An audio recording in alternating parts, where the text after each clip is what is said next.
Mind Over Matter: How to Control Your Thoughts and Emotions. By Audible Insights. Introduction. You know what it feels like to be trapped in your own mind, where thoughts take on a life of their own, and emotions flare up without warning, shaping your mood and decisions before you even realize what happened. In those moments, you might tell yourself to calm down or look on the bright side, but it rarely stops the spiral. Take a breath and acknowledge the journey you've undertaken. The tools you've acquired aren't temporary fixes. They're signposts for living a life in which you collaborate with your mind rather than wrestling it. With consistent practice, you've become the architect, the gardener, and ultimately, the master of your inner world. This transformation sets the stage for everything that follows. An ongoing story in which your thoughts and emotions serve as allies on the path to a more mindful, purposeful existence. Yet what remains constant is the capacity to remain centered in the face of it all, to experience life fully without losing yourself in the swirl of thoughts and emotions. Looking ahead, the real gift is freedom. Freedom from the tyranny of overthinking, freedom from emotional hijacks, and freedom to shape your responses in alignment with your true intentions. This freedom allows you to savor the beauty in ordinary moments and step forward with courage when the extraordinary arrives. People around you notice your calm presence and may feel more at ease. You set boundaries with greater clarity, and you pursue challenges with a spirit of curiosity rather than fear. When adversity strikes, you recover faster because you've built an internal system designed to process and release tension rather than clinging to it. This mastery isn't a final destination, but a way of being. You will keep evolving, facing new difficulties and deeper insights. Just as a seasoned pianist's fingers glide over the keys without deliberate thought, you respond to life's demands with a grounded flexibility rooted in your internal mastery. It may not always be perfect, no one is, but the difference is that you recognize when you stumble and adjust far more quickly than before. At this stage, it's worth reflecting on the broader influence your inner mastery has on your relationships, goals, and sense of purpose. The observer mindset helps you spot negative thought loops before they spiral out of control. Emotional anchoring prevents you from being swept away by sudden bursts of anger or anxiety. Cognitive agility allows you to pivot gracefully when new challenges arise, and letting go of external validation keeps you true to your own path. Over time, these elements become less like conscious techniques and more like second nature. Now, mastery calls for consistent application. Think of your mind as a garden that requires regular tending. Weeds of doubt and fear can sprout unexpectedly, especially during life's inevitable storms. Yet with the skills you've sharpened, you can pluck those weeds before they overrun your mental landscape. Each day, you nurture what you want to grow, like clarity, compassion, and forward momentum. As you continue, pay attention to how each aspect of your practice supports the others. You've come a long way in understanding the nature of thoughts and emotions. You've learned to observe them, question them, and rewire the triggers that once held you hostage. You've practiced anchoring yourself when chaos arises, recognized and corrected cognitive distortions, and harnessed the raw energy of strong emotions.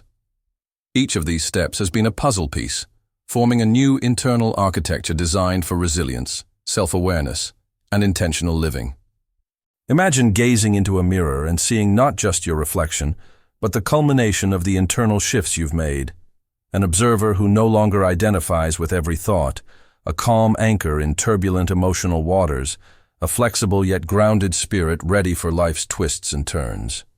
Becoming the master of your mind isn't about never feeling pain or stress. It's about ensuring they don't dictate your actions or define who you are. When you're present, each interaction is an opportunity for genuine connection, each task a chance for wholehearted participation, and each emotion a window into your inner world. This practice offers a deep sense of fulfillment that no amount of future planning or past revisiting can match. Chapter 15. Becoming the master of your mind. You sense the nuances of your emotions and can respond more skillfully using the tools you've cultivated so far, like observation, mental alchemy, and agility. Perhaps the greatest benefit is that presence brings an authentic intimacy with life. You're no longer living in autopilot, skimming the surface of your experiences. You find that moments of boredom or impatience become opportunities to deepen your awareness. Even difficult moments become more bearable because experiencing them fully often reduces the added layer of suffering that comes from mental resistance. This heightened awareness also refines your emotional life. By staying present with a feeling, be it sadness, irritation, or joy, you engage with it directly rather than letting it morph into prolonged mental chatter. Alternatively, try naming 5 things you can see, 4 things you can touch, 3 things you can hear, 2 things you can smell, and 1 you can taste. This technique quickly reorients you to your immediate environment, anchoring you in the present. Over time, practicing presence reveals layers of life you might have overlooked. You notice small delights, a subtle change in a friend's facial expression, the warmth of sunlight through a window, or the texture of a home-cooked meal. It means giving each time frame its proper place. You can intentionally set aside time to plan or reflect, then return to the present once that task is done.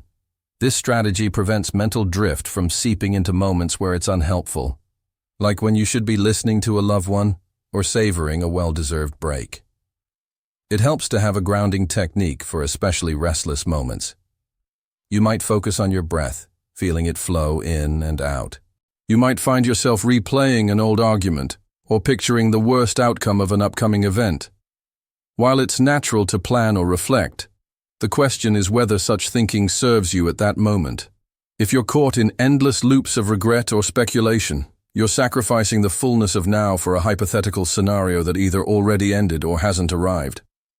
Staying present doesn't mean dismissing your future goals or past lessons. At random intervals, ask yourself, where am I right now? If you catch your mind wandering to a worry about tomorrow or a regret about yesterday, gently guide it back to your immediate surroundings. Notice the colors in the room, the texture of your clothes, or the subtle sounds you usually ignore. This sensory immersion signals your brain that the present moment is where your attention belongs. When your mind pulls you away, it's often fueled by ruminations or anticipations. Staying present is a practice of anchoring your attention to the here and now, so you're fully engaged with what you're doing, feeling, or experiencing. In an era of endless distractions, this might seem like an impossible task, yet it's precisely this skill that heightens the richness and clarity of everyday life. A simple way to reclaim your focus is through micro-pauses. You've likely had the experience of reading a page in a book only to realize you have no idea what you just read. Your eyes moved, but your mind was elsewhere, lost in the past or imagining the future. This same dynamic often plays out in conversations, work meetings, and even personal moments of rest. Physically, you're in one place. Mentally, you're 1,000 miles away. In learning to be agile, you're not trading away stability. Instead, you're rooting yourself deeper in awareness, so you can bend with life's winds rather than being uprooted by them. This flexibility ensures you remain connected to the essence of who you are, steady, adaptable, and capable of growth, no matter the emotional weather. Chapter 14. How to stay present. When your mind pulls you away, instead of being stuck when confronted by a wave of strong emotion, you bend, absorb the impact, and rise again. The result is a resilience that often surprises you. Situations that once felt crushing become manageable, even enlightening. Relationships benefit from your ability to address conflict without either shutting down or exploding. And life in general feels more navigable because you no longer see emotional shifts as proof of failure, but as natural signals that inform your choices. Give yourself permission to feel the loss, then adapt by setting new goals or looking for feedback. By staying fluid, you transform a setback into a pivot point for growth rather than a dead end. As you develop this capacity, you'll notice a synergy with other skills you've built, like observing thoughts without judgment and rewiring automatic triggers. Emotional agility draws on those insights, allowing you to navigate the waves of life with confidence. Could there be a misunderstanding or a traffic delay? Could you use the unexpected downtime to read or reflect? This doesn't mean you ignore legitimate concerns, but you remain flexible enough to consider multiple angles, avoiding an emotional knee-jerk. Cultivating emotional agility also involves being honest with yourself. If you're disappointed by a missed promotion, don't suppress it or brush it off too quickly. Ask yourself, if I felt differently, how might I see this situation? That question can loosen a stuck mindset, opening the door to alternative interpretations and solutions. Practice this in small moments, like when a friend is late meeting you for coffee. Instead of jumping to frustration, they're so inconsiderate. Pause. Sometimes it's just passing through, triggered by a memory or a moment of reflection. By being agile, you respond appropriately rather than react blindly. Another hallmark of emotional agility is the capacity to shift perspectives. Life presents many angles, and your current emotional state might fixate on the most distressing viewpoint. By naming the emotion, you step into the role of observer, giving yourself room to process it. You're not drowning in sadness. You're interacting with it. That space helps you pivot your response. Instead of saying, "I must get rid of this sadness immediately," you might allow it for a moment, see what it reveals, and then decide how to move forward. Sometimes the sadness might indicate a need for rest or a desire to change something in your life. Emotional agility reflects this same capacity to adapt.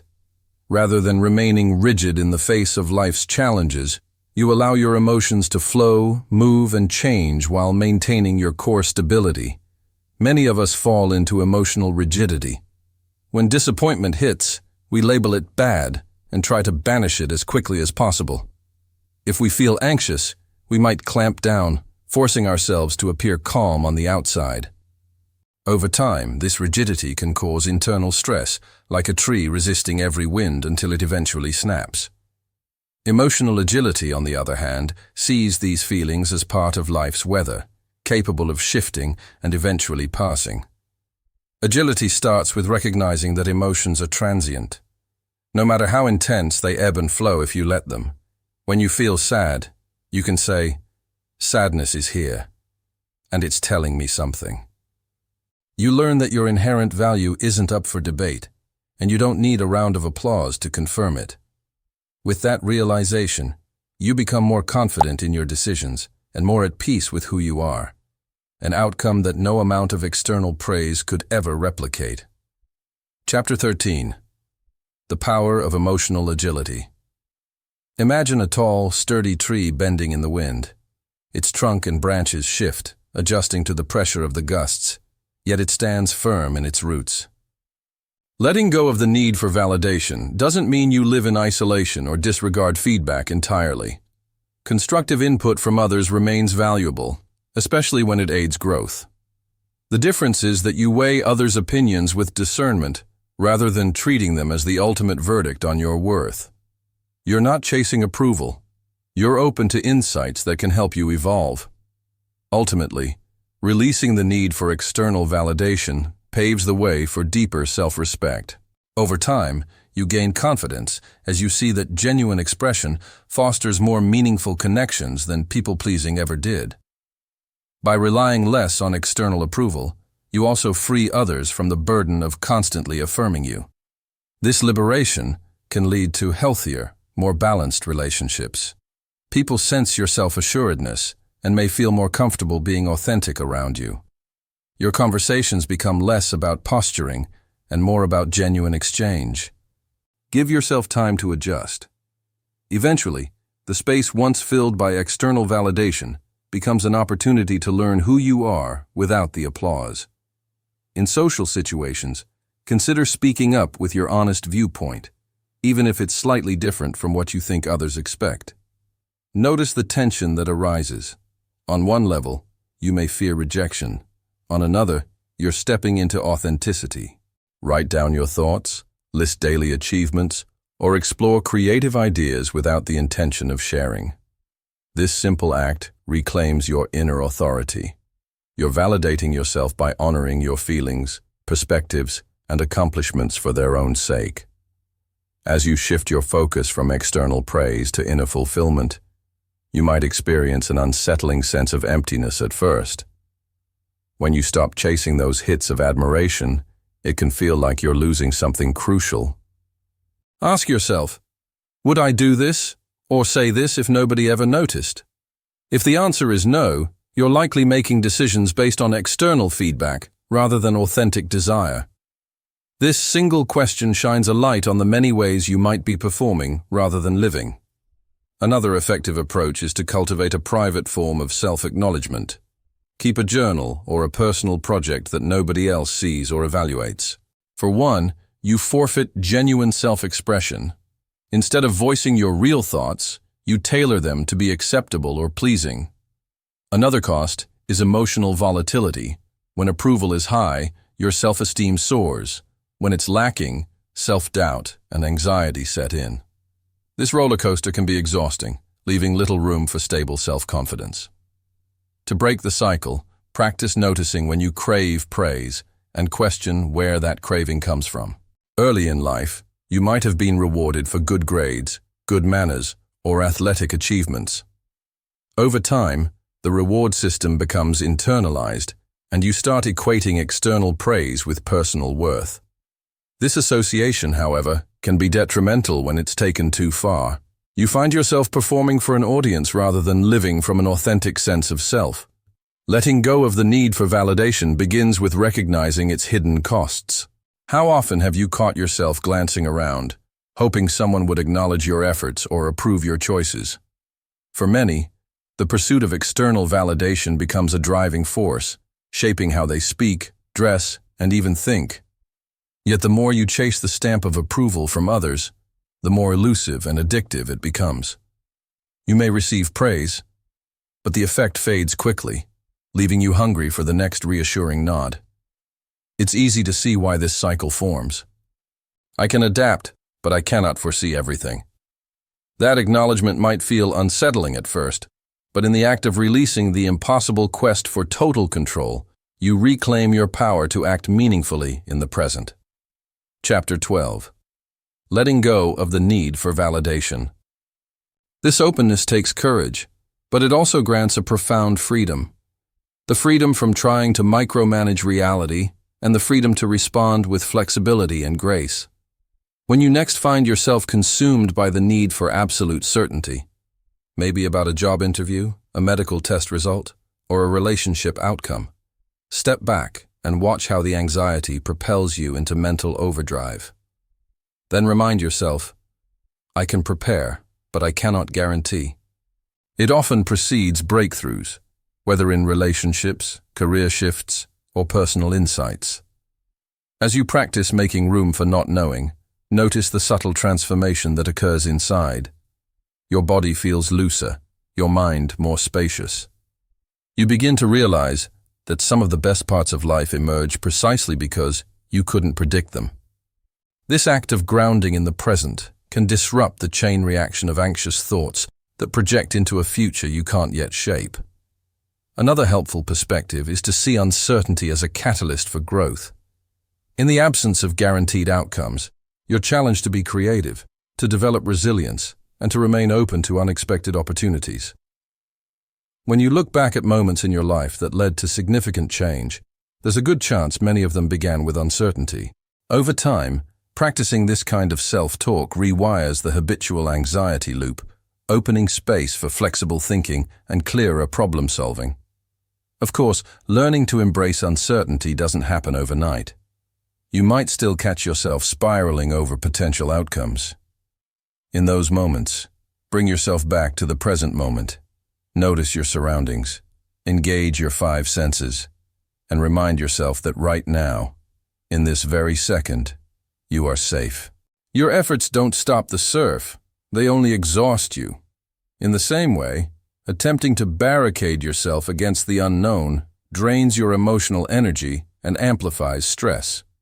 One powerful way to ease this strain is to shift from a stance of resistance to one of collaboration.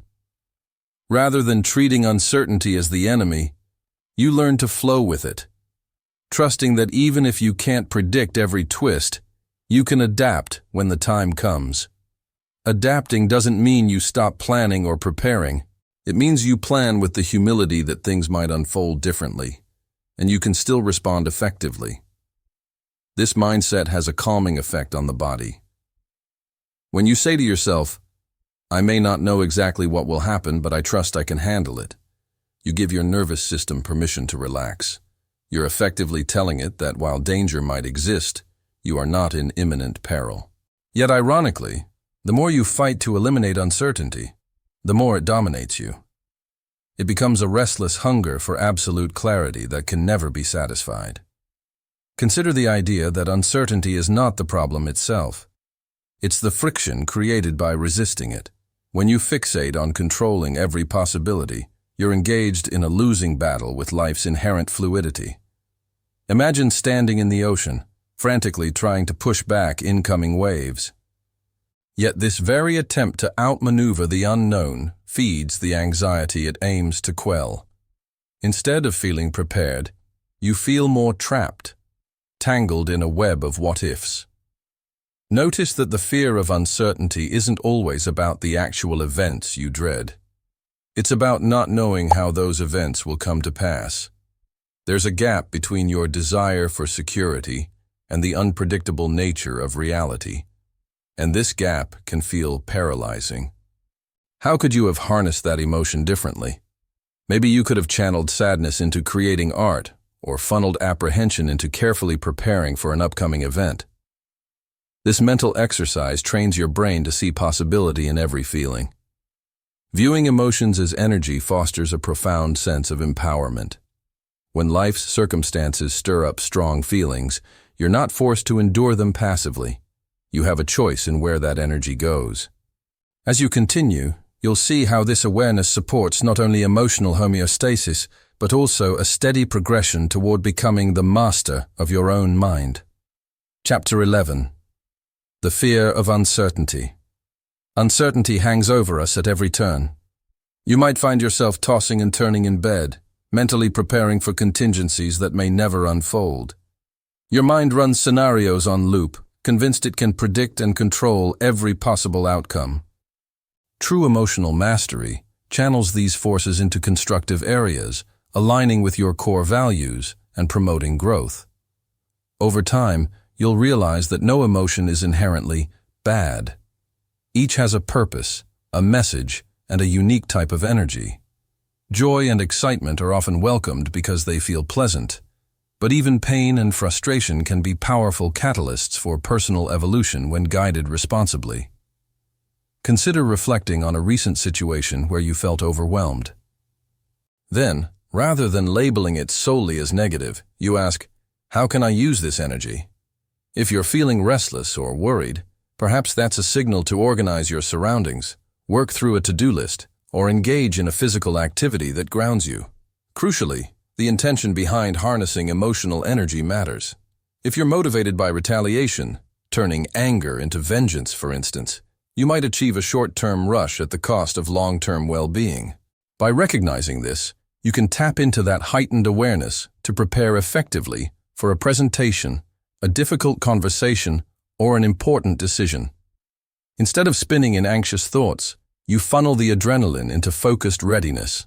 This shift doesn't happen automatically. You begin by acknowledging the emotion, naming it, and observing its physical and mental components. In moments of frustration, for example, you could channel that pent-up intensity into tackling a challenging task or expressing yourself more assertively. Rather than letting resentment simmer and corrode your thinking, you convert it into determined problem-solving. This isn't about ignoring what you feel, but repurposing it. The same principle applies to fear. When you feel afraid, there's a spike in alertness. Your body is gearing up to handle perceived danger. Learning to harness emotion as a source of momentum requires understanding its nature rather than trying to suppress it. Start by noticing how different emotions affect your body. Anger might tighten your muscles, quicken your pulse, and sharpen your focus. Anxiety might leave you jittery, yet alert to potential threats. Each feeling has a distinct energy signature, and this energy can be directed toward productive action if you remain conscious of it. The highs remain meaningful because they're grounded in a balanced foundation, and the lows lose some of their destructive power. Emotional homeostasis forms a crucial link between your thought architecture and your ability to channel emotional energy. By embedding anchoring practices, awareness of cognitive distortions, and deliberate rewiring of triggers, you create an internal environment where returning to balance is the norm, not the exception. From here, you can explore how to harness emotions as a source of energy rather than seeing them as obstacles. Chapter 10. The Energy of Emotions. Think of standing beneath a waterfall. The powerful rush of water can either knock you down or invigorate you, depending on how you position yourself. Emotions carry a similar force. They can overwhelm, or they can energize and propel you forward. This self-assuredness allows you to approach challenges with greater confidence, which further supports emotional stability. Over the long run, cultivating emotional homeostasis changes how you respond to stress and uncertainty. Unexpected problems at work become solvable puzzles rather than catastrophes. Personal conflicts become opportunities to clarify boundaries or deepen understanding. Even moments of loss or grief, though painful, are met with compassion for yourself and the knowledge that you can eventually find your footing again. This stability doesn't isolate you from life's emotional range. In fact, it enriches your experiences. When you're stable enough to let emotions flow without fear of being overwhelmed, you can access deeper empathy and more genuine joy. That might mean journaling, taking a quiet walk, or talking it out with a trusted friend who can offer perspective. In doing so, you help your emotions complete their natural cycle rather than festering. As you fine-tune this process, you'll learn to trust your resilience. When life throws you a curveball, you no longer fear being trapped in turmoil. You know you can navigate the storm, experience the emotions fully, and return to a balanced baseline. Or you might engage in a few minutes of mindful breathing, directing your attention to the present moment. These small acts prevent the emotional spike from escalating, guiding you back toward a calmer state. Another element is emotional recovery. Suppose you have an argument that leaves you feeling raw. Even after the conversation ends, your emotions might linger. Rather than shoving them aside, you devote a little time to decompress. Maintaining this balance begins with awareness. When you experience a surge of emotion, you notice the tension in your body, shoulders tightening, breath shallowing, or stomach clenching. Instead of letting these signals go unnoticed, you allow them to inform you, "I'm shifting away from equilibrium." This early detection is crucial. Next comes your chosen response. Perhaps you briefly step outside for fresh air, consciously releasing the tension in your shoulders. Emotional homeostasis is the state where your feelings naturally return to equilibrium, rather than getting stuck at extremes. You might have noticed people who bounce back quickly from setbacks. Their disappointment, anger, or sadness is genuine, yet they seem to recalibrate faster. That's emotional homeostasis in action. It doesn't mean they never feel negative emotions. It means they process them efficiently, returning to a baseline of calm and centeredness. As you become more skillful, you'll find it easier to move toward an emotional homeostasis where your mind and body sustain a stable, balanced state. Chapter 9. Emotional homeostasis. Your body works tirelessly to maintain internal balance, regulating temperature, blood pressure, and other vital processes. Emotionally, you possess a similar system, although it's often disrupted by stress or unresolved issues. Make time to reflect on your mental design. Are you slipping back into old patterns? Do new challenges reveal weak spots in your plans? A regular check-in, weekly or monthly, helps you assess and reinforce your thought architecture before small cracks become bigger issues. By treating your inner world with the same care an architect brings to blueprints, you actively shape the life you experience.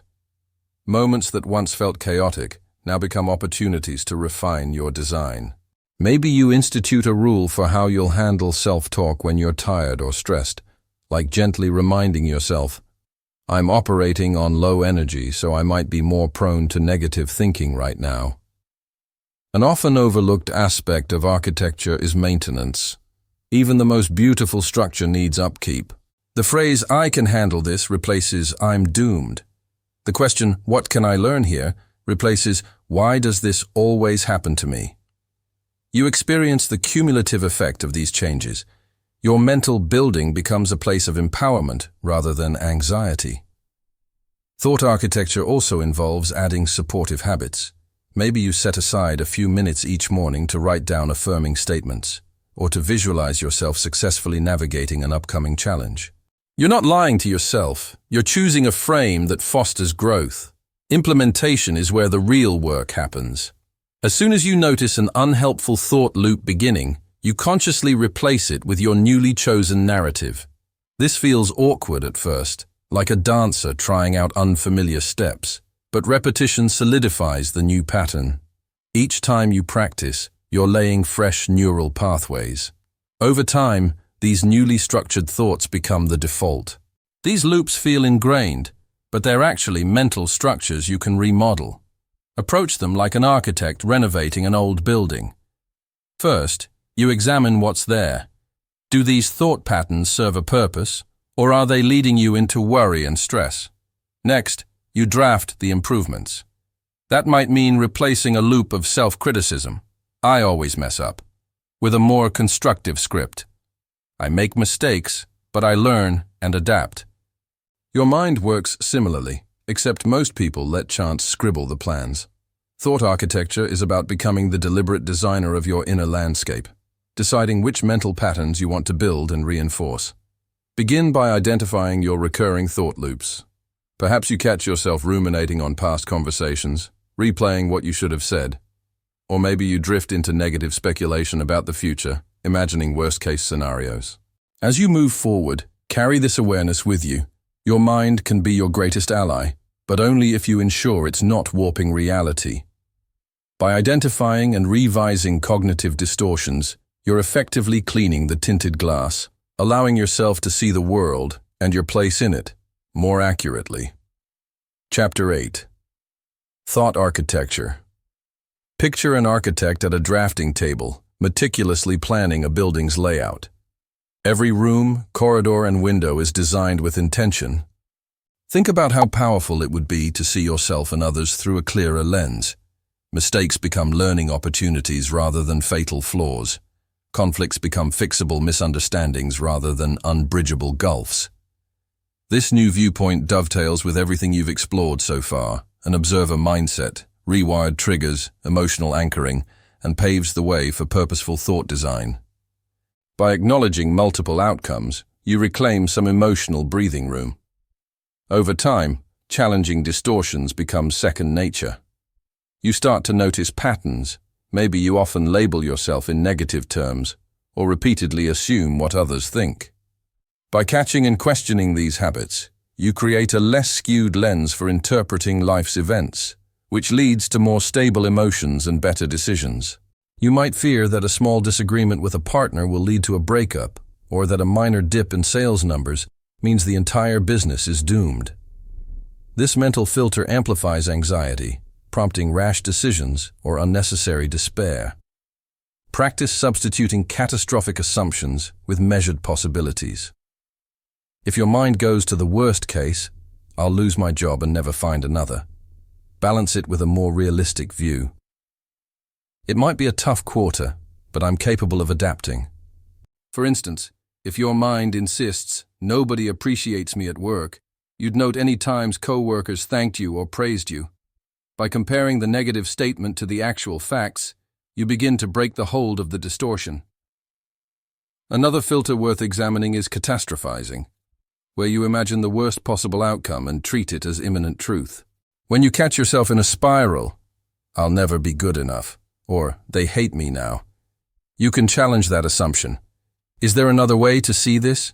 Could I be missing details that tell a different story? This doesn't mean forced optimism.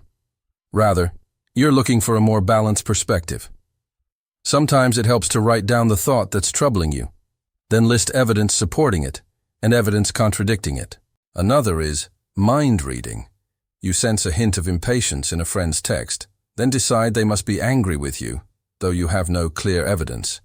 These distortions don't just alter how you interpret events, they produce strong emotional ripples, shame, anxiety, or resentment. Recognizing these distortions requires a willingness to pause and question your thoughts. The world you see is colored by the shade of the pain, and everything you observe is filtered through that hue. Cognitive distortions and mental filters work the same way. They tint your perception of reality, shaping your feelings and reactions without you even knowing they're there. One common distortion is all-or-nothing thinking. You miss a deadline at work, and suddenly you label yourself a total failure. You've filtered out every success and focused solely on the one mistake. Rather than seeing yourself as someone who's easily overwhelmed, you begin identifying as someone capable of finding calm in chaos. This shift in identity is powerful. Once you truly believe you can anchor yourself, you're more likely to do it. The result is less emotional whiplash and more centered engagement with life's challenges. As you strengthen your emotional anchors, you'll discover that they weave seamlessly into everything else you've learned so far. By observing your mind without judgment, rewiring triggers, and harnessing the energy of intense emotions, you set the perfect stage for anchoring to take root. The chaos of life remains, but you stand firmly in the middle, guided by an inner steadiness that transforms how you handle each wave that crashes against you. Chapter 7. Cognitive Distortions and Mental Filters. Picture standing at a window, peering out onto the street through tinted glass.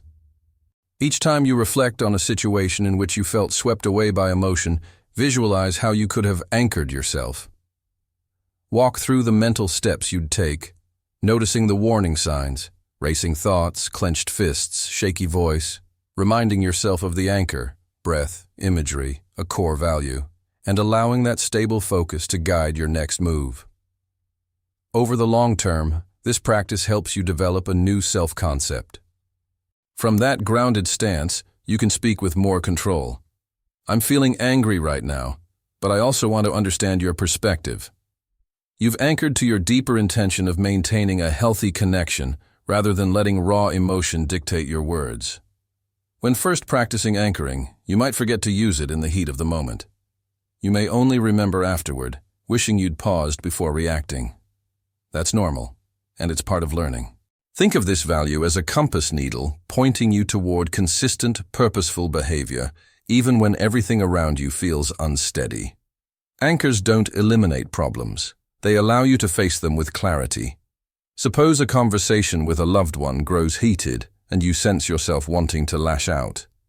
By briefly grounding yourself, feeling your feet against the floor, or recalling a calming image, you give your body a moment to step off the emotional roller coaster. Another component of emotional anchoring is alignment with your core values. By regularly reflecting on what truly matters to you, kindness, honesty, resilience, or creativity, you create a map for your responses. If you're someone who values empathy, for example, recalling that principle in the midst of anger can anchor you back to constructive dialogue rather than a hostile outburst. In that second, you're reminding your nervous system that you have the ability to stand firm despite the demands around you. Over time, this anchoring technique grows more powerful. Your body and mind learn to associate the chosen focal point, like the wave imagery or a particular physical sensation, with calmness.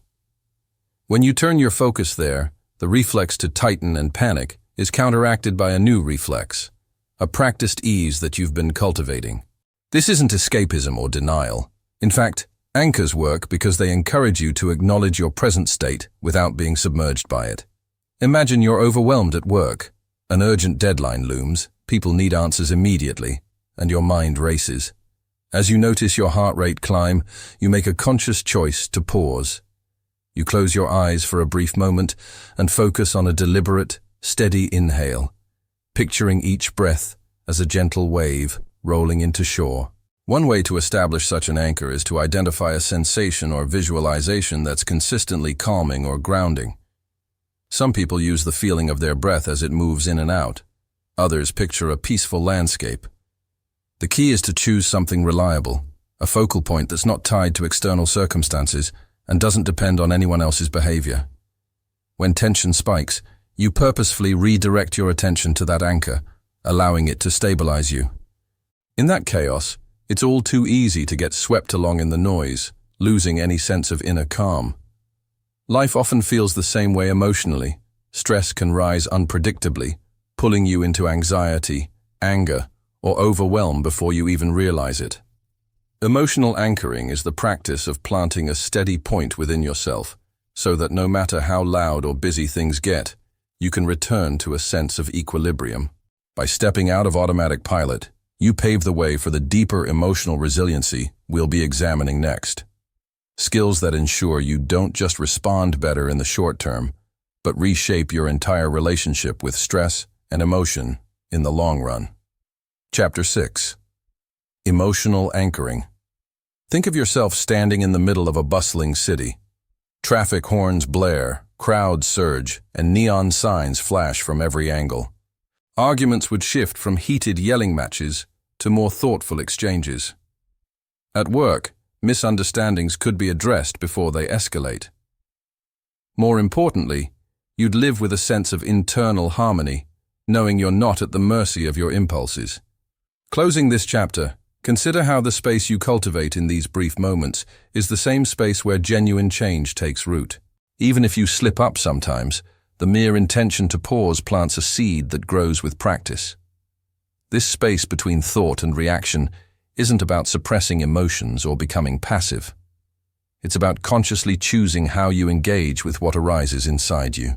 You still acknowledge the hurt, frustration, or fear, but you also take a beat to decide the most constructive response. Imagine how your relationships might evolve if you consistently introduced this pause. The momentary gap allows your reasoning mind to come online, guiding you toward a response that's aligned with your values. The beauty of this practice is that it compounds over time. With repeated pauses, your brain learns a new pattern. Feel, breathe, reflect, then act. Each time you do this, you strengthen the neural pathways associated with composure and deliberate response. Much like building muscle, consistency is key. By labeling the emotion, you begin to loosen its grip on you. You're still feeling it, but you're also observing it. Once you open that space, you'll find you have more options. Instead of returning a sharp comment with another, you might calmly explain how the remark affected you. Instead of freezing in anxiety when someone challenges you, you might respond with a question to clarify their perspective. During those 3 seconds, notice your breathing, feel your feet on the ground, and gently acknowledge the emotion pulsing through you. Just by doing this, you create a buffer that reduces the risk of reacting on pure instinct. In that pause, curiosity becomes your ally.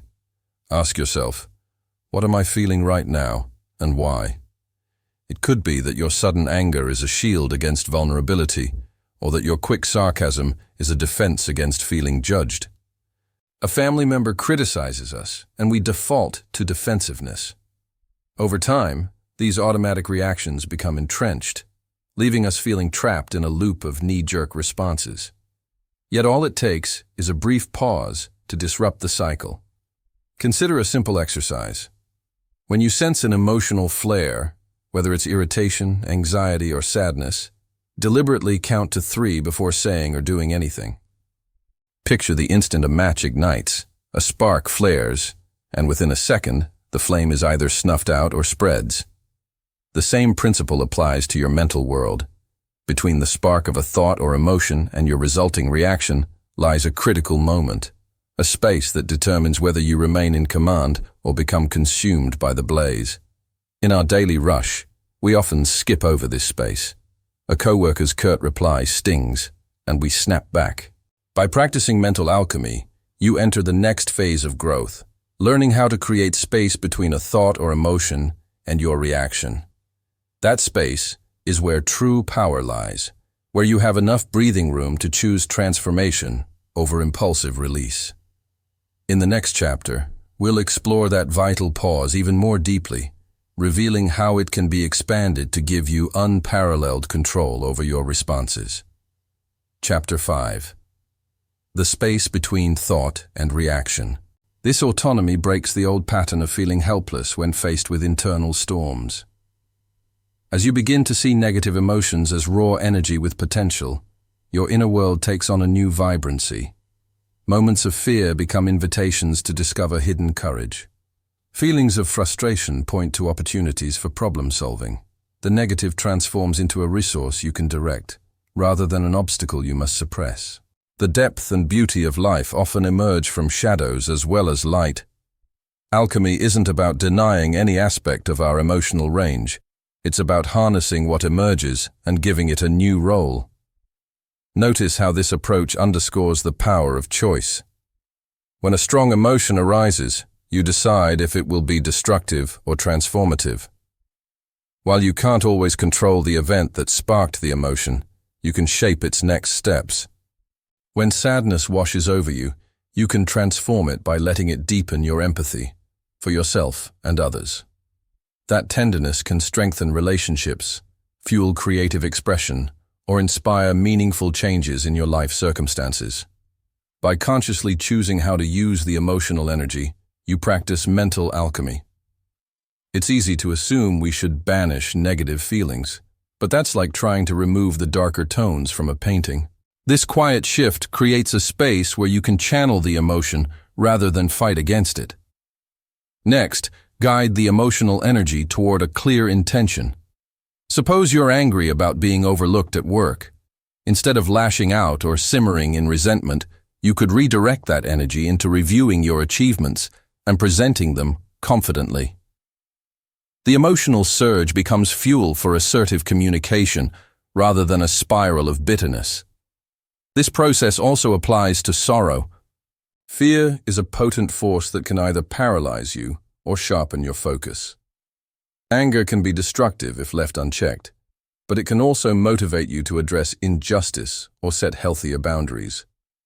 The difference lies in how you approach the emotion. First, acknowledge the emotion's presence without labeling it as good or bad. Rather than telling yourself, "I shouldn't be angry," or "I have to get rid of this fear," welcome it as a visitor with valuable information. Close your eyes and recall the last time you felt an intense negative emotion. Maybe it was fear so strong it made your chest tight, or despair that weighed on you like a heavy cloak. Now picture taking that emotion and transforming it into something constructive. That might sound fanciful, yet it's akin to turning raw energy into a new form, much like alchemists of old sought to turn base metals into gold. Mental alchemy starts with recognizing that emotions carry energy. Each time you catch a reaction midway and address the belief behind it, you lay down fresh mental wiring, making it easier to respond with composure the next time. As you move forward, you'll see how these rewired triggers become stepping stones for a more profound mental alchemy, where even negative emotions can be turned into powerful catalysts for growth. Chapter 4. Mental Alchemy. Instead of feeling blindsided by sudden anger or hurt, you begin to anticipate them, recognizing the first hints of tension or the spark of negative assumptions.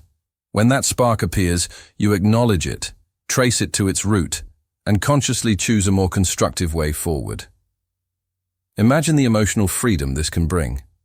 No longer are you trapped in automatic responses that feel inevitable. The frustration that once gripped you in tense meetings starts to lose its bite because you're rewiring the script behind it. Likewise, the insecurities in personal relationships begin to fade as you learn to question the old stories of abandonment or inadequacy that once fueled your anxiety. This chapter closes on a hopeful note. Your mind can be taught new ways to process old triggers. You'll notice a crucial distinction. The goal is not to eliminate triggers altogether, but to repurpose them as signposts of deeper issues. Each trigger reveals a buried wound, a fear, or an unmet need. In that sense, triggers become teachers, offering clues about where you might need more healing or a shift in perspective. Over time, consistent engagement with this process changes how you meet challenges. Rewiring emotional triggers also involves finding healthier ways to process the energy behind them. When anger flares, you might pause and physically engage your body to release the tension, step outside for fresh air, do a quick stretch, or take several deliberate breaths. This act prevents the emotion from spiraling internally and gives you a window to address the underlying belief from a calmer state. These underlying beliefs transform small remarks into personal attacks. By identifying this pattern, you can challenge the outdated belief fueling your reaction. Is it absolutely true that I must never make mistakes, or that being questioned is a sign of incompetence? Rather than barking at your coworker or swallowing your anger, you examine the root story. This alone begins to rewrite the narrative because you no longer accept it as unquestioned truth. It's as though your mind has a secret manual dictating how you should respond when certain buttons are pressed. Rewiring these triggers begins with shining a light on that hidden manual. When you experience an intense emotional surge, imagine peeling back the layers beneath it. Suppose your coworker innocently questions your work process, and you erupt in defensiveness. If you investigate, you might find old beliefs about needing to be perfect or fears of being judged inadequate. This sets the stage for the deeper work ahead, understanding and rewiring those emotional triggers that have long dictated your actions. Chapter 3. Rewiring Emotional Triggers. Think about a time you felt suddenly overwhelmed by an emotion. Maybe it was rage over a small criticism, or deep hurt from a friend's offhand comment. These reactions often seem out of proportion to the trigger, which hints at a deeper script running below your conscious awareness. How would that kind of self-awareness change the way you handle conflict, unexpected news, or your daily routine? Would you make different decisions, ones less bound by fear or the need to prove yourself? In adopting the observer effect, you open the door to a more deliberate life. You step into each new challenge with a mindset that isn't about controlling every outcome, but about guiding your responses from a place of clarity.